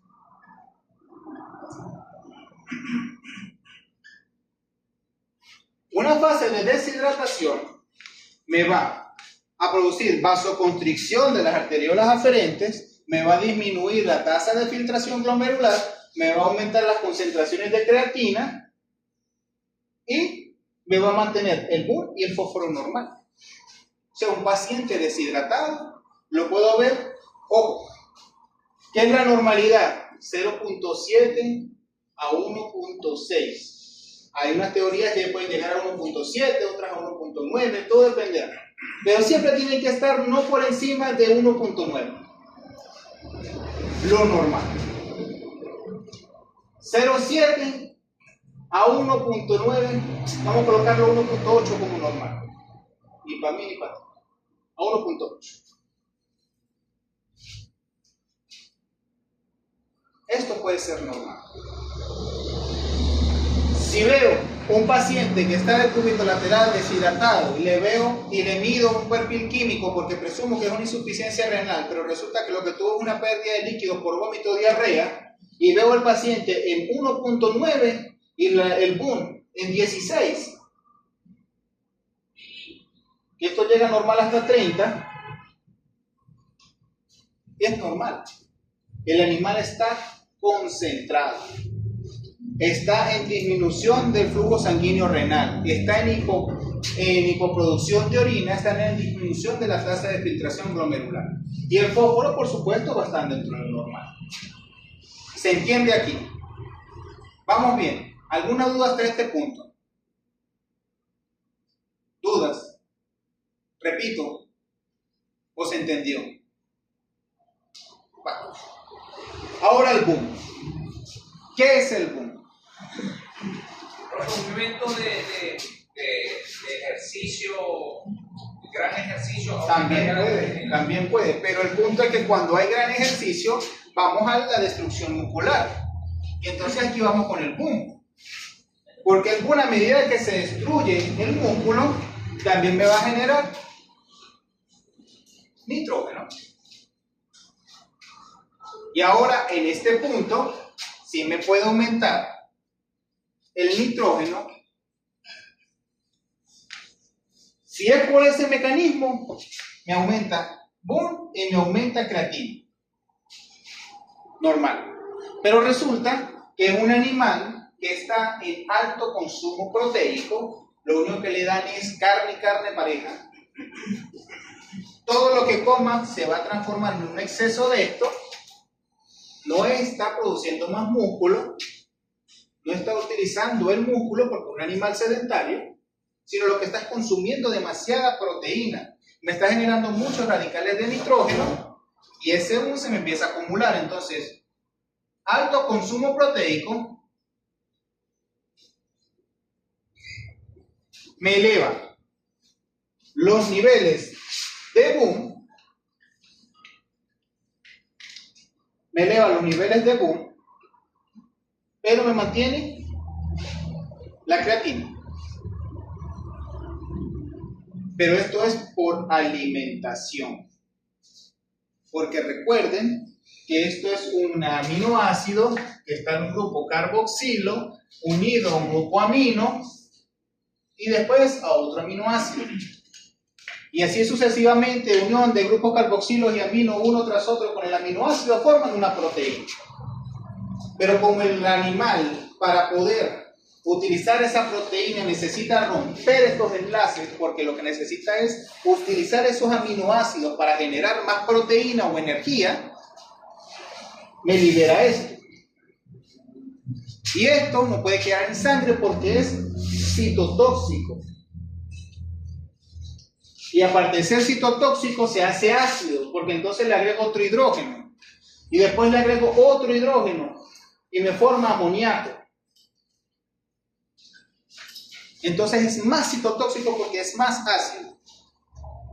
No es un grupo amino, no es un nitrato, es un amoníaco. Y esto es altamente citotóxico. Entonces se empieza a acumular este amoníaco y me empieza a elevar el boom. El riñón empieza a trabajar más para poder metabolizarlo, igual que el hígado, en conjunto, porque el boom, para hacer boom, este amoníaco lo tengo que sumar albúmina y transformarlo en nitrógeno ureico sanguíneo. Ahora tengo una insuficiencia hepática. Bueno, ahí sí es verdad otra cosa, que es lo que mencionamos. Ahí hablamos de una encefalopatía hepática, porque este nitrógeno, este amoníaco se exacerba y me altera el sistema nervioso central. Entonces, yo había escuchado que una dieta con exceso de carne, proteína de la carne, pues, puede provocar cálculos, ¿verdad? Sí, por quitar de hidratos. También puede generarse por esa exacerbada producción, porque también la carne no es que viene pura proteína pura, también vienen minerales, o sea, viene más completa. Pero todo dependerá del metabolismo. Y como esto exacerba la producción, no solamente de función hacia la albúmina, también me genera también daño hepático. Entonces el hepático me va a generar demasiado ácido úrico, y ese ácido úrico me va a generar cristales de urato. Entonces forma la popular enfermedad que se llama gota, que es el exceso de ácido úrico, que son inflamaciones a nivel articular, la gota. Ahora, en lo normal, si llegara la gota, si llegara nada, solamente en un metabolismo exacerbado del consumo proteico, me puede elevar BUN con creatinina normal. En un paciente que está con suplemento de creatina, me puede elevar la creatina con BUN normal. En un paciente que está en una exacerbada función muscular, me puede elevar las dos o una sola. O un paciente que está con hipoperfusión renal, me puede elevar creatinina y BUN normal. Todo dependerá de la condición. Pero no hemos tocado el fósforo. ¿Dónde está el fósforo? ¿Ah? La célula. La celular. En la pared celular.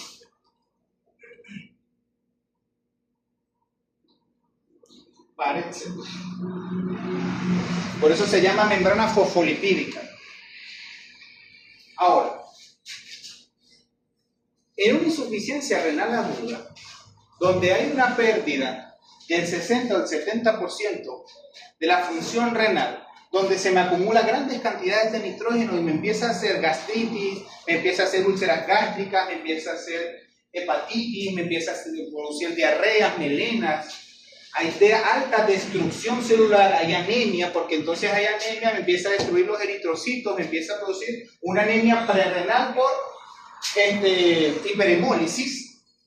Ahí me aumenta. Primero, hay alta producción, consumo y deterioro, tanto muscular como celular. Me aumenta, ¡pum! Hay alta destrucción a nivel proteico, a nivel muscular.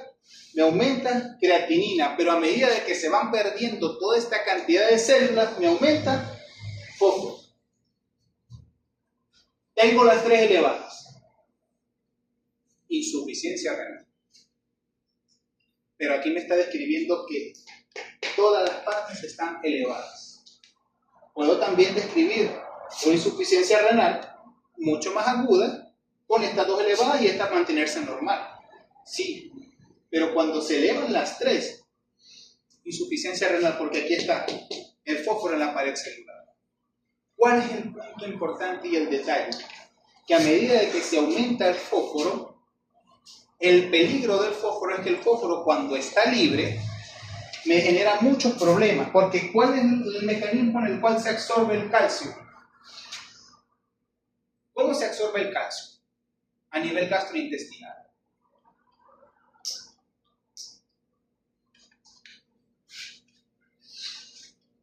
Se llama quelato. El calcio tiene que ser fosfato monocálcico, fosfato bicálcico, calcio bifosfato o fosfato tricálcico, tres fosfatos. Puede estar unido a 3 o a 2 moléculas, 1, 2 o 3 moléculas de fósforo para poder ser absorbido. Si es con carbono, carbonato de calcio, es donde no se absorbe. El carbonato de calcio por lo general, y desde que siempre lo han dicho, el carbonato de calcio no se absorbe por vía digestiva. Quien lo absorbe son las plantas. ¿Quién es el carbonato de calcio? Granzón. También La piedra la caliente. cal. Pero aparte de, ¿dónde conseguimos carbonato de calcio? La cáscara. La cáscara de cobre.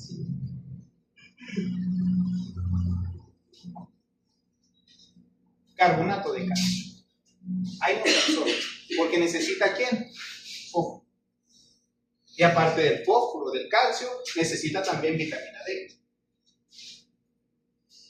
Ahí estamos bien. Porque resulta que el calcio no puede andar libre como calcio iónico por todo el torrente sanguíneo, porque donde agarre cualquier receptor lo activa.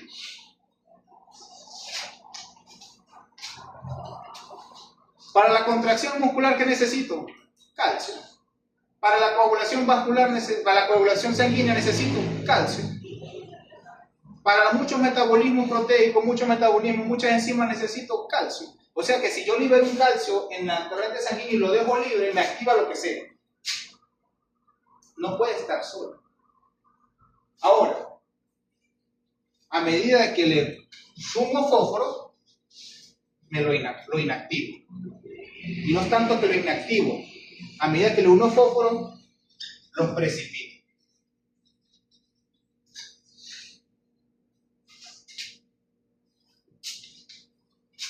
Y resulta que tengo una exacerbada destrucción celular, una exacerbada hiperfosfatemia. ¿Y qué va a hacer esta hiperfosfatemia? Resulta que en la insuficiencia renal, lo que mata no es tanto la hiperfosfatemia. ¿Qué mata aquí?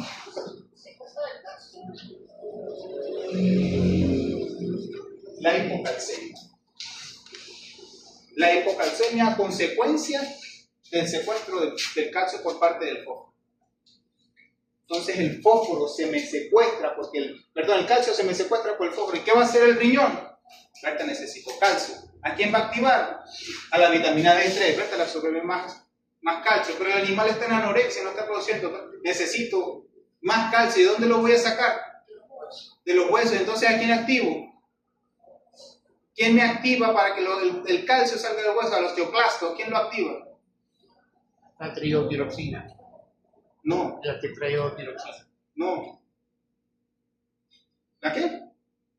Porque aquí escuché fue T3 y T4. La calcitonina. No. Calcitonina me va a ayudar a la absorción. ¿De dónde? O sea, yo saco calcio. ¿De dónde saco el calcio? De los huesos. ¿Cómo saco el calcio de los huesos? ¿Cómo saco el calcio de los huesos en una demanda?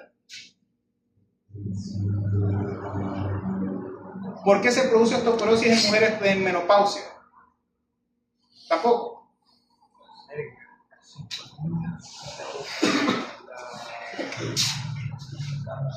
Paratormona. La paratormona. Para que sepan, es indispensable en todos los sexos el estrógeno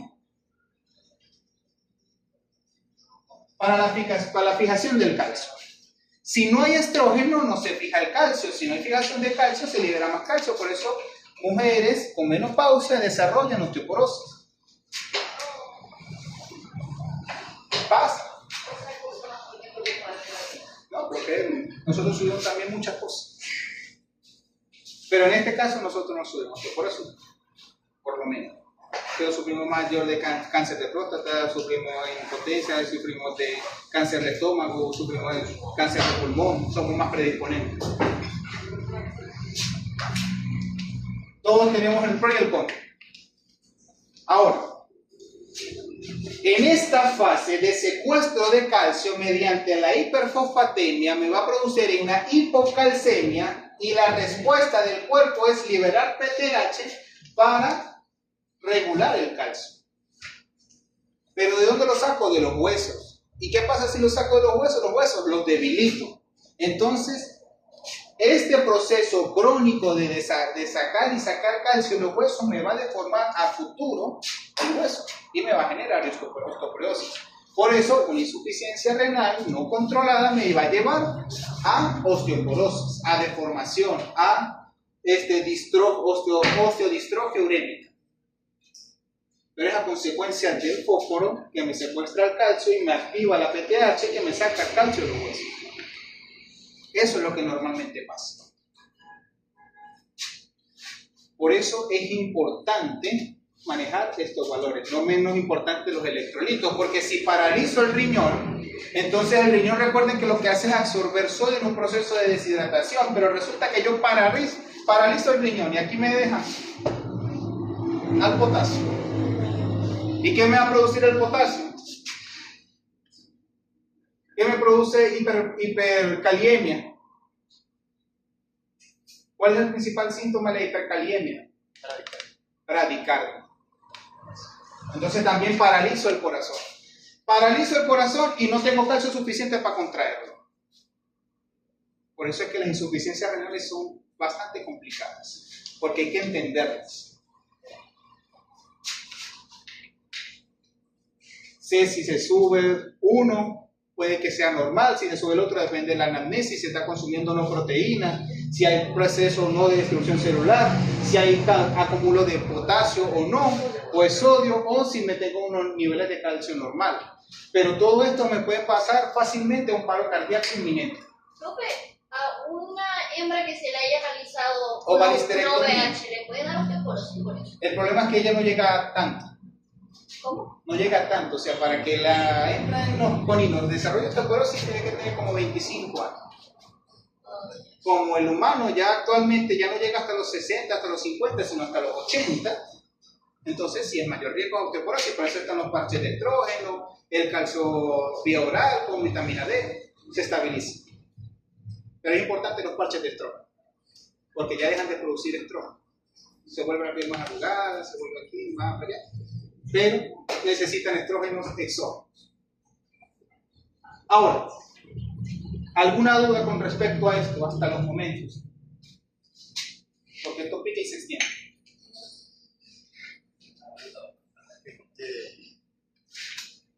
Ajá. La sarcopenia. ¿Qué es lo que pasa ahí? Bueno, la sarcopenia en este caso no hay calcio, no hay electrolitos, no hay fósforo. La creatinina me está exacerbando la pérdida de músculo, entonces los músculos que empieza es a emanciparse. Es una emancipación. Porque empieza a utilizar las reservas.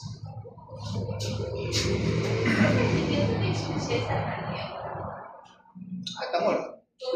Está muerto, ¿no? Una insuficiencia cardíaca o una insuficiencia renal, cuando ya el corazón deteriora tanto al riñón que no lo puede compensar porque ya agotó todo, se muere. Si el daño renal es dado por una insuficiencia renal, perdón, por una insuficiencia cardíaca, por eso es que están los paros cardíacos. Los pacientes que están normales y de repente,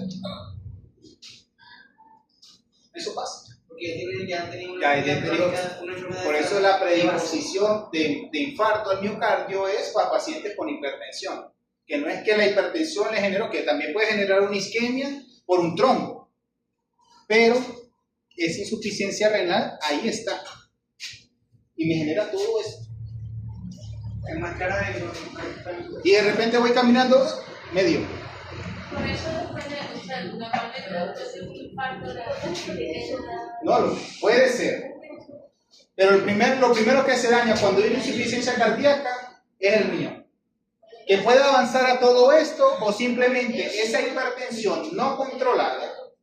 Recuerden que cuando hay un aumento del gasto cardíaco, lo primero que se golpea es la pared muscular del miocardio, que me genera un deterioro celular, me genera un trombito, que ese trombo lo recibe y se va por la aorta, pero da la mala suerte y esa aorta, en vez de irse para todo el torrente sanguíneo y me producir una embolia en el miembro, en el músculo, en la pierna, se me va para la coronaria y me paraliza un segmento completo del corazón, que es el infarto al miocardio por trombosis. ¿Dudas? ¿Dudas acá? Creatinina unifósforo. Pero ¿qué pasa? Entonces avanzo. La creatinina, para que se me aumente en deterioro renal, tiene que estar entonces en 60 o 70% de daño renal. O sea, que si hay un 40, hay un 30, hay un 25% de daño, tengo un paciente con insuficiencia cardíaca que sé que es insuficiencia cardíaca porque escucho el soplo, porque tengo el ritmo de galope, porque una arritmia supraventricular, ventricular, lo que sea. Pero la creatinina está normal. Y es porque todavía está compensado. Eso pasa. Para eso necesitamos algo que sea más agudo en cuanto al diagnóstico de insuficiencia renal. Y para eso existe el SDMA. En veterinaria, ¿qué más específico para veterinaria?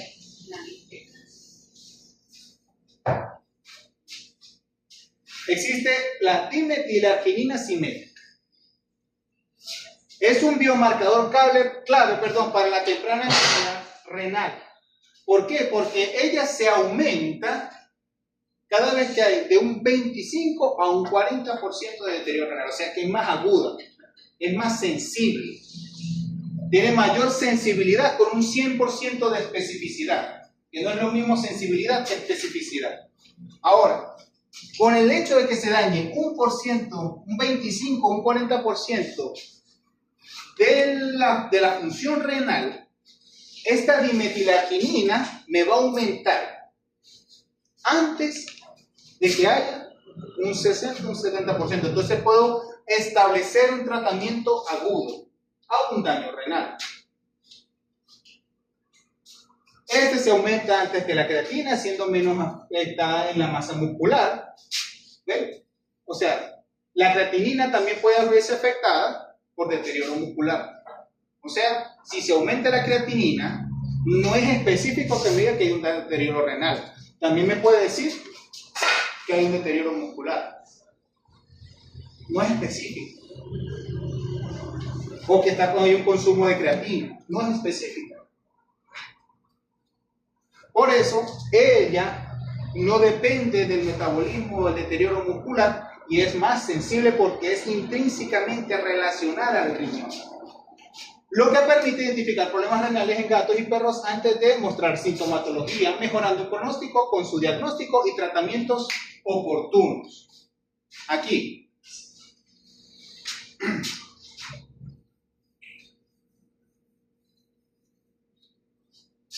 Ustedes lo ven aquí mal, pero lo van a ver peor cuando lo ven en clínica. Aquí yo les digo la teoría, ustedes van a ver el paciente mal. Ahora,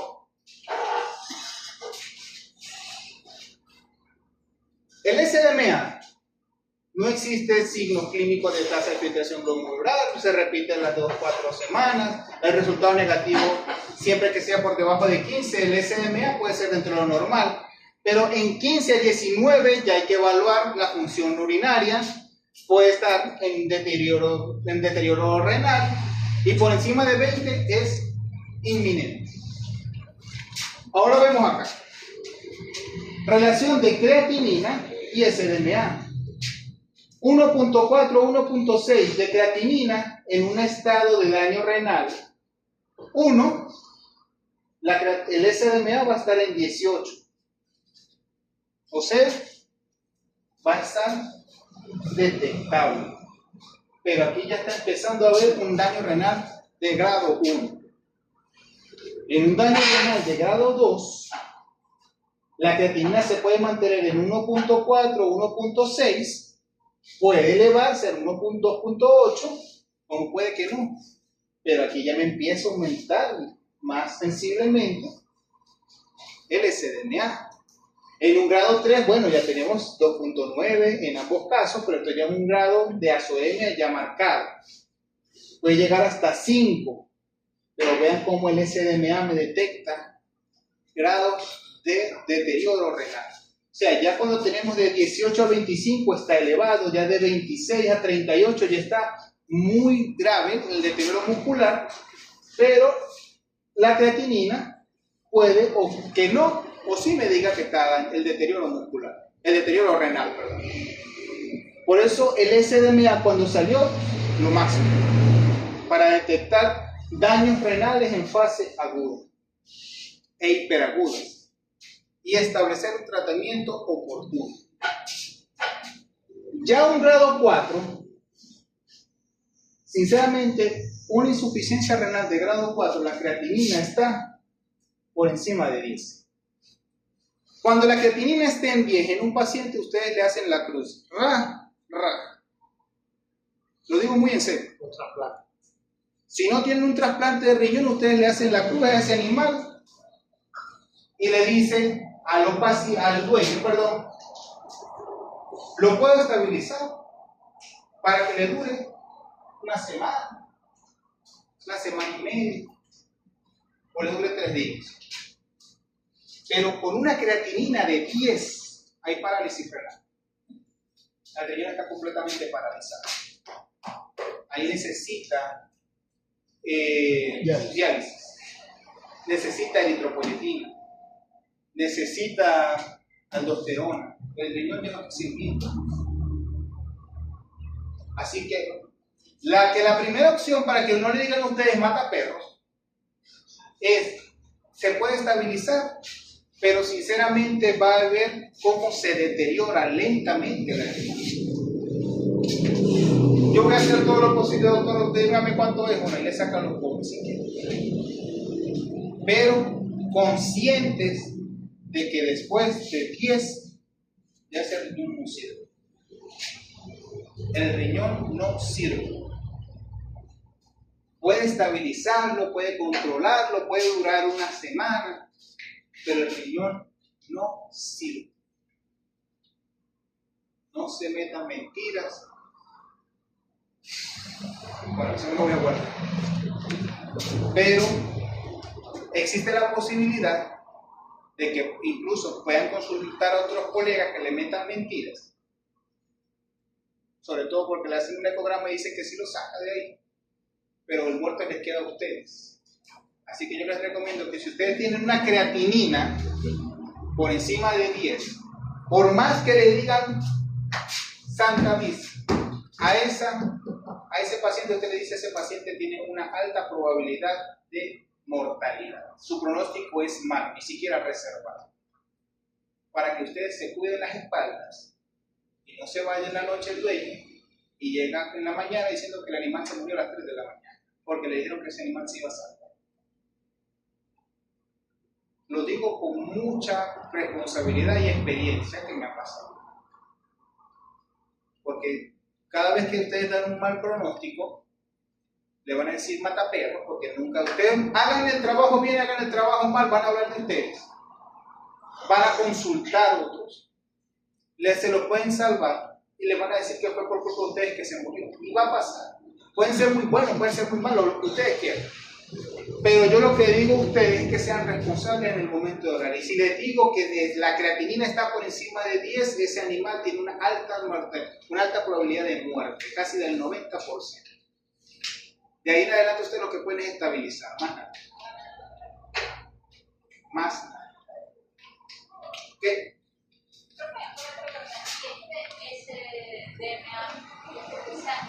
Es factible, porque en el IPR, no sé, cuando vi diagnóstico, el profe dijo que, claro, se puede hacer un IPR, pero que no sé. El IPR vale lo que vale una hematología. Bueno, yo hago un IPR en 15, y la hematología vale 15. No sé. En ese momento el profe había dicho que era algo, el SDC, Sí, lo hace. Todo dependerá del clínico. No cualquiera me manda a hacer un IPR porque no lo sabe leer o no lo sabe pedir. Todo dependerá de si lo saben usar o no. Profe, hay 2 niños.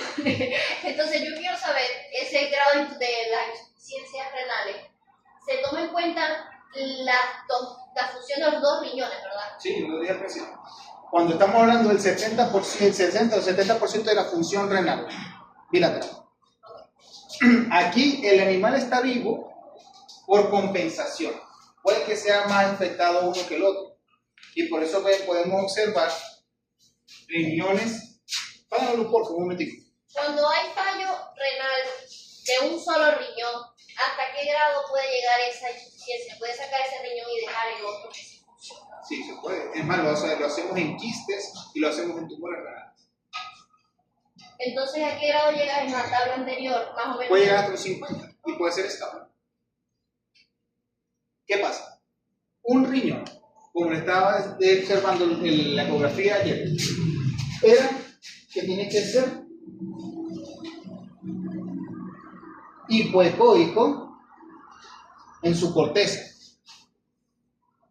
Aquí está un riñón hipoecoico en la corteza renal y tiene que ser hipoecoico en relación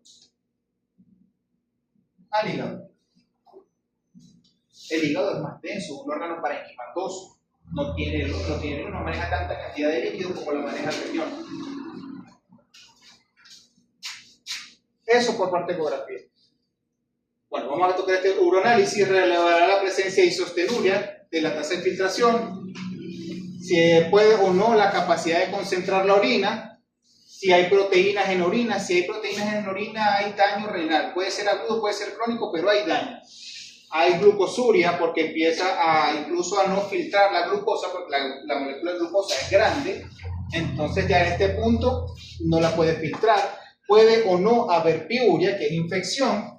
Bacteriuria puede ser bacterias propiamente dichas, un sedimento activo en presencia de numerosos cilindros de tanto hialinos como granulosos. Punto importante. Cuando hay deterioro, daño renal, en un uroanálisis el sedimento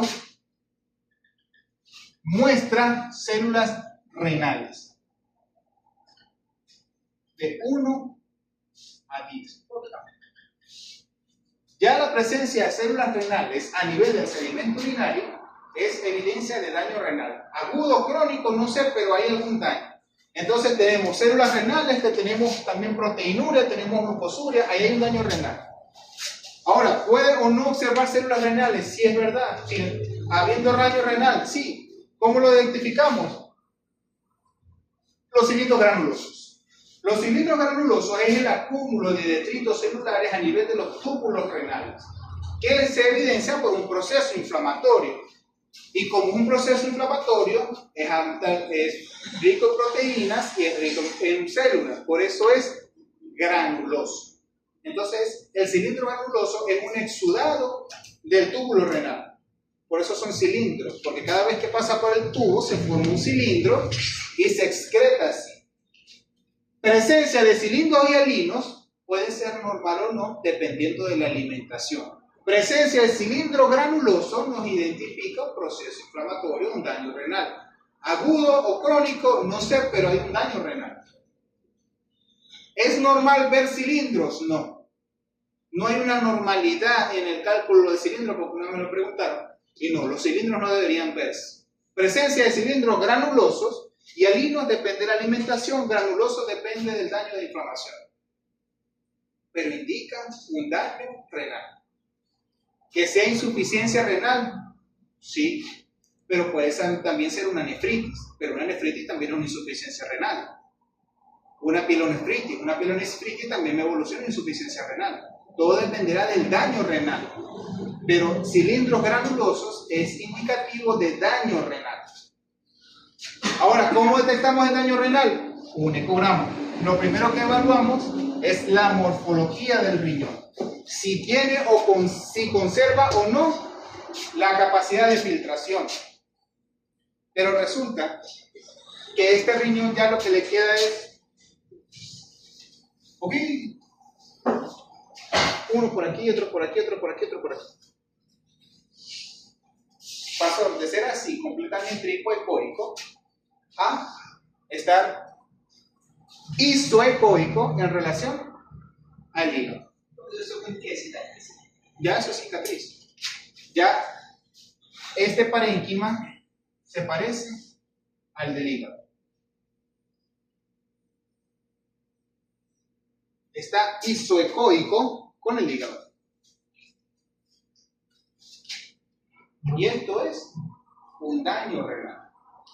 A medida de que se va perdiendo esta relación corteza-médula, porque es lo primero que se pierde, la relación entre la corteza y la médula, la relación que puede haber entre esta corteza y la médula se pierde, entonces empieza a verse difusa y se empieza a observar esa unión entre una y otra. Eso es lo que se describe como pérdida de la relación corteza-médula. Eso es un deterioro renal. Ahora, ¿dudas hasta el momento en cuanto al diagnóstico? Nada, perfecto. ¿Qué es lo primero que hay que hacer en un deterioro renal o una insuficiencia renal? Mejorar la perfusión. ¿Cómo mejoramos perfusión? Lo primero es estabilizar volemia. ¿Cómo estabilizamos volemia? Fluidoterapia, cloruro de sodio. ¿Cuál es el detalle? que cuando hablemos de fluidoterapia, recuerden que el cloruro de sodio es, como su nombre lo dice, cloro y sodio. Y resulta que la hipercloremia me puede agravar el deterioro renal por perfusión, por acidosis y por hiperconcentración. Entonces, utilizar cloruro de sodio dependerá del grado de afección del animal. Si tenemos un animal con insuficiencia renal confirmada, donde hay un aumento de la creatinina, recomendación, utilizar mejor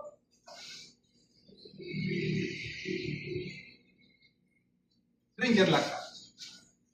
Tiene unas concentraciones de cloro más estables, tiene unas concentraciones de sodio más estables, y aparte tiene el lactato que me acidifica si hay un acúmulo de bicarbonato, y aparte estabiliza los niveles de glucosa sin necesidad de utilizar dextrosa. Todo dependerá del grado del animal. No es que no pueden utilizar el sodio o el cloruro de sodio, porque es una solución fisiológica. Pero cuando son pacientes renales, lo que se recomienda es no exacerbar los niveles de cloro, porque las concentraciones de cloro en el cloruro de sodio de solución fisiológica son de hipercloremia. ¿Dónde lo pueden utilizar? Cuando hay bajas concentraciones de cloruro de sodio, y es donde utilizamos la solución salina hipotónica, que está al 0,45. Porque no tengo Ringer lactato o porque tengo un deterioro hepático. Entonces, si tengo el animal con ictericia, ya no puedo utilizar el Ringer lactato. ¿Qué otra opción tengo? Bueno, tengo el cloruro de sodio al 0,45, que viene en combinación con dextrosa al 0,25, que me suman a 0,9 o a una solución fisiológica y lo puedo estabilizar. En el caso de haber daño hepático, como digo ahorita, que se puede utilizar en... Bueno, utilizamos la solución cloruro de sodio hipotónica con dextrosa. No se puede usar el solo. Lo que pasa es que no se consigue. Hace mucho tiempo que no veo yo el Ringer solo. Ni en humanos ni nada. Punto muy importante. Hace mucho tiempo que no sé qué es el Ringer solo. Pero sí se puede utilizar Ringer solo. Pero todo dependerá si hay daño no hepático. Pero si no hay daño hepático, comienzo con Ringer lactato para no comenzar con solución salina fisiológica, porque si no me produce a hipercloremia o hipernatremia. ¿Y si venden solución de cloruro de sodio? Al 0,45 sí, la hipotónica, pero Yo he no. visto hipertónica del 20. Sí, también los hay. Pero para estos casos también están, esto se llama dextrosal. La solución se llama dextrosal, que es dextrosa al 2,5 y cloruro de sodio al 0,45. Y se puede utilizar para pacientes renales. Para otros pacientes también, pero para este caso, cuando no podemos elevar las concentraciones de cloro y sodio o hay daño a nivel hepático. Identificar, tratar procesos de las infecciones primarias. Recuerden que si es un proceso séptico, un proceso infeccioso, no podemos hacer más nada, y suspender toda droga nefrotóxica, como lo es los aminoglucósidos e incluso los hipertensivos. También tenemos los quimioterapéuticos. La hipercaliemia. Si el riñón pierde la capacidad de filtración, se acumula el potasio, tienen que controlarlo. Ahí sí pueden utilizar el bicarbonato de sodio, o para evitar la hipercaliemia se controla con calcio. Porque ¿qué me va a producir hipercaliemia? ¿Qué me produce la hipercaliemia o la hiperpotasemia? Se controla el foco. Bradicardia, potasio. Necesito controlar mediante bicarbonato de sodio para controlar los niveles de sodio, o necesito controlarla en la fase aguda con calcio, porque lo primero que me afecta es el corazón. Y si tengo un animal que insuficiencia renal con bradicardia, lo primero que le pongo es calcio, para que ese calcio vaya directamente a las concentraciones plasmáticas en nivel cardíaco y me normalice el corazón. Así que calcio es lo primero que necesito para controlar la sintomatología clínica de la hiperkaliemia. En algunos casos podemos utilizar diuréticos, específicamente diuréticos de Lassa, como lo es la furosemida, o el diurético osmótico como es el manitol. Vasodilatadores también son importantes, y la solución de dextrosa para estabilizar los niveles de hipoglicemia. En algunos casos describimos diálisis peritoneal, pero la diálisis peritoneal es como un pañito de agua tibia. Lo controlamos en el momento, pero igualmente la fase es grave. Lo ideal es la hemodiálisis, pero a veces no hay para personas, mucho menos va a dar para animales. Aquí está. Mantenemos con solución con Ranger lactato si no hay daño hepático, suplementación de potasio si hay hipokaliemia, suplementos nutricionales, que es la parte más importante. La suplementación nutricional se basa en la disminución del consumo de sodio. O sea, no puede administrar alimento concentrado, no puede ser alimento preparado, no pueden ser altas cantidades de sodio. Altas cantidades. O sea, no es que no le va a administrar sodio, porque el sodio también es importante, pero siempre va a disminuir la proporción. Monitoreado del paciente, la terapia de fluidoterapia intravenosa, continuar hasta que el animal coma y beba normalmente, hasta que el riñón se estabilice. El pronóstico dependerá de la interrupción de los eventos fisiopatológicos que conducen a la insuficiencia renal aguda, aumentando la probabilidad de prevenir la disfunción renal permanente antes de avanzar a la insuficiencia renal crónica. Cuando la insuficiencia renal aguda es oligoúrica, persiste por más de 24 o 48 horas después del tratamiento inicial, el pronóstico es grave, porque ya puede estar en insuficiencia renal aguda o tener unos niveles de 4 o de 5 de creatinina, pero si está ahí oligoúrico, estamos en insuficiencia renal crónica. Hoy se fue la clase en solamente hablar de insuficiencia renal. Esto lo comenzamos para el día lunes.